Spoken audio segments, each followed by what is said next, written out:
नमस्कार विद्यार्थी मित्रांनो आणि पालकांनो, मी प्रदीप फुंदे स्वागत करतो तुमचं टेक एस्पायर युट्यूब चॅनल मध्ये। आजचा हा व्हिडिओ तुमच्यासाठी खूप इम्पॉर्टंट होणार आहे। या व्हिडिओमध्ये मी तुम्हाला सांगणार आहे की सेकंड इयर मध्ये आपण ब्रांच किंवा आपलं कॉलेज चेंज करू शकतो का। तत्पूर्वी मला एक तुम्हाला गोष्ट सांगायची की काल 4 जून 2025 रोजी आपली सह्याद्री ट्युटोरियल्सच्या महेश सरांबरोबर बैठक झाली।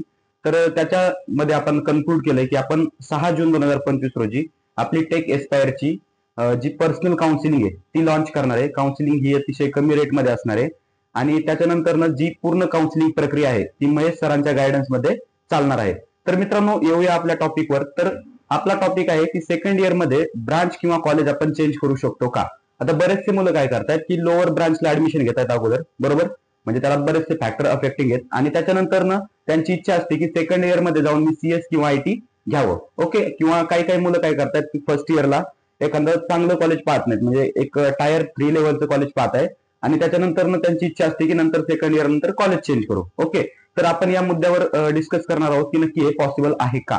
तर खरं जर पाहायला गेलं तर हे पॉसिबल आहे। ओके, आपण ब्रांच किंवा कॉलेज आपल्या सेकंड इयर मध्ये चेंज करू शकतो, पण त्याला बऱ्याचशा गोष्टी अफेक्ट करतात। ओके, बऱ्याचशा टर्म्स आणि कंडिशन त्याला आहेत किंवा बरेचसे डॉक्युमेंट त्याला लागतात। तर सर्वप्रथम आपण पाहूयात की नक्की कोणत्या कोणत्या कंडिशन्स आहेत आपल्याला ब्रांच किंवा कॉलेज चेंज करण्यासाठी। तर फर्स्ट ऑफ ऑल तुमचं फर्स्ट इयर ऑल क्लिअर असणं गरजेचं आहे, म्हणजे तुम्हाला एक पण एटीकेटी नाही पाहिजे, त्याच्यानंतर तुमचा बॅकलॉग नाही पाहिजे आणि त्याच्यानंतर महत्वाची गोष्ट म्हणजे तुमचा स्कोर हा खूप महत्वाचा आहे। की ही प्रोसेस कशी होते की प्रत्येक जे कॉलेज आहे, समजा माझं कॉलेज, समजा पीआयसीटीचं आपण जर एक्झाम्पल घेतलं तर पीआयसीटी त्यांच्या समजा ज्यावेळेस तुमचं फर्स्ट इयर कम्प्लीट होणार, ओके, आणि सेकंड इयर साठी ऍडमिशनची प्रोसेस सुरू होणार, तर त्यावेळेस ज्या अवेलेबल सीट्स आहेत आपल्या, ओके, ज्या रिक्रुटमेंट किंवा ज्या जागा शिल्लक आहेत कॉलेजमध्ये, आता या जागा शिल्लक का होत आहेत की बरेचसे मुलं फर्स्ट इयर मध्ये वायडी पडतात, ओके, किंवा त्याच्यानंतर जर आपण विचार केला तर बरेचसे मुलं कॉलेज सोडून देतात किंवा एखादी सीट ऍडमिशनच्या वेळेस वॅकंट राहते। ओके, समजा थर्ड कॅप राऊंड मध्ये एखाद्या मुलाच्या डॉक्युमेंट्स मध्ये काय प्रॉब्लेम आला तर त्याची ती सीट वॅकंट राहते। तर अशा सर्व वॅकंट सीटची लिस्ट आपल्याला मिळते, ओके, आणि कॉलेजकडनं नोटीस येते। त्याच्यानंतर आपल्याला त्या नोटीसवर एक ऑप्शन फॉर्मची लिंक, सॉरी, आपल्या ऍप्लिकेशन फॉर्मची एक लिंक दिलेली असते, त्याच्यावर आपण आपलं ऍप्लिकेशन सबमिट करू शकतो। ओके, आणि त्याच्यानंतर जो आपला फर्स्ट इयरचा रिझल्ट आहे म्हणजे सीजीपीए 10 आउट ऑफ आपला काय असेल जो रिझल्ट आहे त्याच्यावर आपल्याला मेरिट बेसवर आपल्याला ती सीट मिळू शकते। त्याच्यानंतर कॉलेज चेंजसाठी, तर कॉलेज चेंजसाठी ही पण सेम अशीच प्रक्रिया आहे। तर बरेचसे मुलं काय करतात, ज्यांना चांगले मार्क्स येतात तर त्यांचं कॉलेज इझिली त्यांचं कॉलेज किंवा त्यांची ब्रांच इझिली चेंज होते। पण बहुतांश मुलं, आता एक नवीन स्कॅम आलाय मार्केटमध्ये की काय करतात की बरेचसे काउन्सिलर असतील किंवा कॉलेजेस, रेप्युटेड कॉलेज, मी नाव घेणार नाही, पण रेप्युटेड कॉलेज काय करतात की मुलांना आमिष दाखवतात की सध्या तुम्ही आमच्याकडे सिव्हिल असेल किंवा इलेक्ट्रिकल ब्रांच असेल तर याच्यामध्ये ऍडमिशन घ्या, त्याच्यानंतर सेकंड इयर मध्ये आपण तुमचं ब्रांच किंवा ब्रांच चेंज करून देऊ। ओके, तर मित्रांनो याच्यात खूप कमी ऍक्युरेसी आहे, म्हणजे जर पाहिलं तर 1% मुलाचंच फक्त कॉलेज किंवा ब्रांच चेंज होते आणि काही काही वेळेस जर सीट वॅकंट नसतील तर एकही मुलाची ब्रांच किंवा कॉलेज चेंज होत नाही। तर यासाठी काय करायचंय, तुम्हाला अशा फालतू गोष्टींवर विश्वास ठेवायचा नाहीये, तुम्हाला पूर्णपणे कॅप राऊंड मधूनच कॉलेज चेंज करायचंय, कॅप राऊंड मधूनच कॉलेज मिळवायचंय। तर मित्रांनो अजून आपण टर्म्स आणि कंडिशन पाहू। तर फर्स्ट ऑफ ऑल तुमचं ऑल क्लिअर असणं गरजेचं आहे फर्स्ट इयर, चांगले मार्क्स किंवा म्हणजे काय कट ऑफ मार्क्स असतील ते तुम्हाला तिथे आले पाहिजे, त्याच्यानंतर बॅकलॉग नसला पाहिजे किंवा तुमची जी सीट तुम्ही अक्वायर केली ती TFWS, NRI क्वाटा किंवा जम्मू अँड काश्मीर याच्यातून तुमची सीट अलोकेट झालेली नाही पाहिजे तुम्हाला। ओके, तर त्याच्यानंतर तुम्ही कॉलेज चेंज किंवा ब्रांच चेंजला इलिजिबल नसताय। ओके, तर मित्रांनो ह्या झाल्या काही टर्म्स आणि कंडिशन ज्या की तुम्हाला ब्रांच आणि कॉलेज चेंजसाठी उपयुक्त आहेत। त्याच्यानंतर पुढची गोष्ट म्हणजे काय काय डॉक्युमेंट्स लागतात।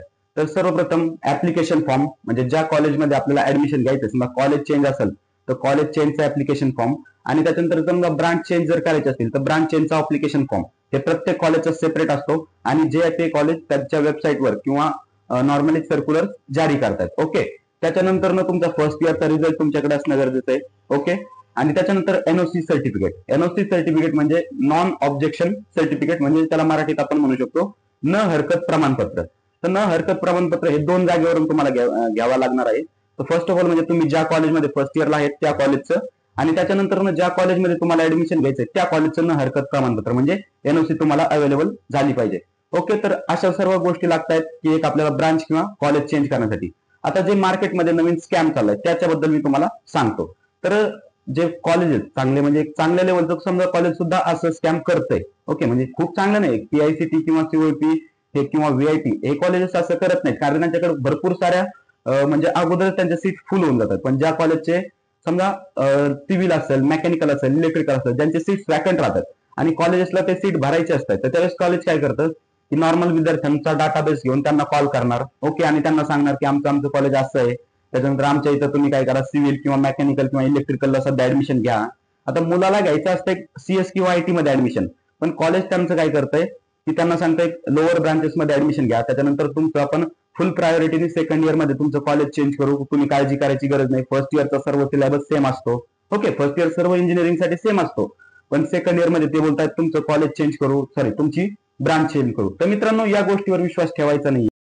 तर आपण जास्त प्रेफरन्स द्यायचा की आपल्याला कॅप राऊंड मधून कसं कॉलेज मिळेल. ओके, तर मित्रांनो, जर समजा आता काही विद्यार्थ्यांचे प्रश्न येत आहेत की बाबा मला कमी मार्क्स येतं, मग मी काय करू, तर कमी मार्क्स वाल्यांसाठी मी सांगेल, समजा तुम्हाला जर ब्रांच आणि कॉलेज यात दोन्हीपैकी एक काहीतरी कॉम्प्रोमाइज करावं लागेल. ओके, जर तुम्हाला एक चांगली ब्रांच पाहिजे असेल, म्हणजे सीएस किंवा आयटी किंवा टेक ब्रांचेस जर पाहिजे असतील, तर थोडंसं कॉलेज कॉम्प्रोमाइज करा, आणि त्याच्यानंतर जर चांगलं कॉलेज पाहिजे असेल तर ब्रांच कॉम्प्रोमाइज करा. ओके, आणि या गोष्टींवर विश्वास ठेवू नका की सेकंड इयर मध्ये तुमचं ब्रांच चेंज होईल किंवा कॉलेज तुमचं चेंज होईल, या गोष्टीवर विश्वास ठेवू नका. ठीक आहे, होऊ शकतं, असं म्हणत नाही मी की नाही होणार. 1% मुलांचा चान्स आहे की त्यांचं कॉलेज किंवा ब्रांच चेंज होऊ शकते.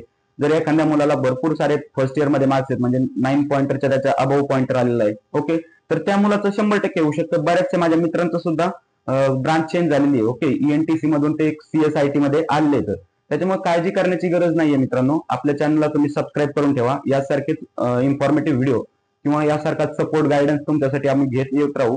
तर महत्वाचं म्हणजे पुन्हा एकदा सांगतोय की आपण 6 तारखेला आपली पर्सनल काउन्सिलिंगची बॅच लॉन्च करतोय.